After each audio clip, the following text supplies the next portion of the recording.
қабылдау акциясы өткізілуде.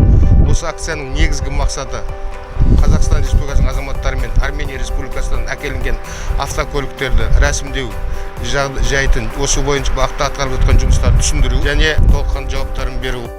Бүгін 600-ден аса азаматтарда осындай өздері келіп алады, немесе онлайн арқылы, немесе Facebook, Instagram жүйелері арқылы өздерінің сұрақтарын жолдап, оларға жауаптар алуда.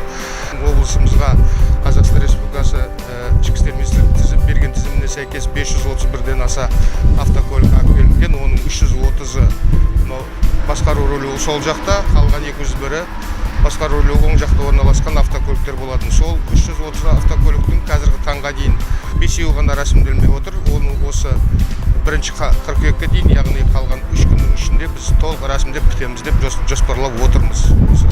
Қайта жабдықталмаған рөлі әлі оң жақта орналасқан автокөліктерді республикамыздың осы маман арнайы осындай қайта жабдықтаумен айналысатын лицензиясы бар мекемелерге апарып қайта жабдықтап, одан кейін осы сынақ лабораторияларына ұсыну қажет. Соның тексеруімен берілген сынақ хаттамасына сәйкес олар да осы неге тіркеуге қойылады. Мен тағы да айтып кетейін, мынау осы іс-шара 1-ші қарашаға дейін созылып отыр. 2 айдың ішінде уже асықпай бәрін толық жаңағы тіркеуге қоюға үлгеруге болады.